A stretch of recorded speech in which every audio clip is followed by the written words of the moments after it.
मागच्या वेळेला मी एक व्हिडिओ काढला होता.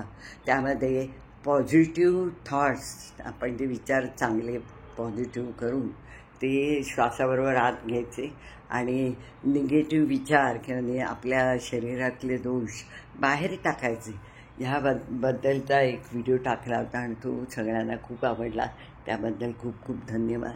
तसेच एक छोटे छोटे मी आत्ताच चालू केलं आहे आणि त्याचे फायदे मला कळत आहेत. त्यामुळे मला वाटतं असं की का सगळ्यांना शेअर केलं आणि त्यांना पण फायदा झाला तर किती चांगलं. तर आपल्याला माहिती आपली डावी जी नाकपुडी असते ती इडा, उजवी पिंगळा, आणखी सुषुम्ना ती जी मधली असते की जी ह्या तिन्ही ज्या नाड्या आहेत त्या नाड्यांवर आपलं पूर्ण शरीराचं चलनवलन अवलंबून असतं. तर दिवसा आपली डावी नाकपुडी च्या श्वासोश्वास चालू पाहिजे. आणखीन रात्री उजव्या.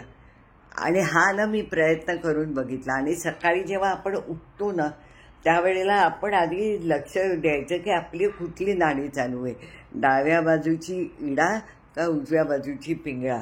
त्याप्रमाणेच आपण उठताना हात धरून उठतो ना, तर त्यामुळे जी नाकपुडीला श्वासोश्वास चालू असेल तो हात आपण गादीवर ठेवून उठायचं आणि तोच पाय जमिनीवर पहिला ठेवायचा आणि थोडं रूमच्या बाहेरपर्यंत मग चालत जायचं आणि मग नॉर्मल. म्हणजे असं ते मी जेव्हापासून करायला लागले खूप छान वाटतं. आपण पॉझिटिव्ह होतो आणि मला तरी हे सगळं खूप आवडतं आहे. मी म्हणजे एवढ्या उशिरा 17व्या वर्षी हे सगळं लिहिते आहे, वाचते आहे आणि त्याचा अनुभव घेते. कारण मी स्वतः ते सगळं करते आणि त्यानंतरच व्हिडिओ टाकते. तर नक्की तुम्ही करून बघा. आपल्याला जर का कळत नसेल की कुठली नाकपुडी न श्वासोश्वास येतोय तर आपण असा हात धरला तरी कळतं.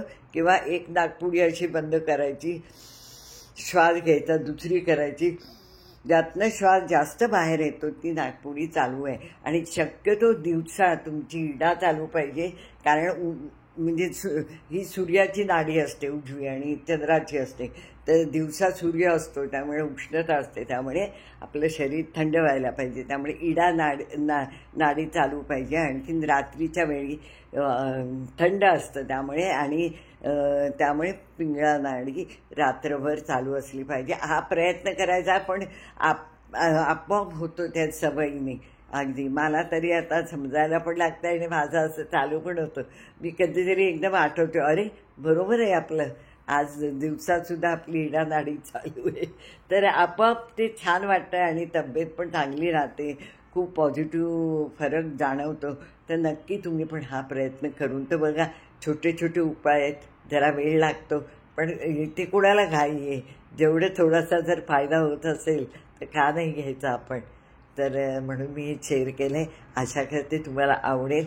आवडलं तर नक्की मला सांगा. धन्यवाद.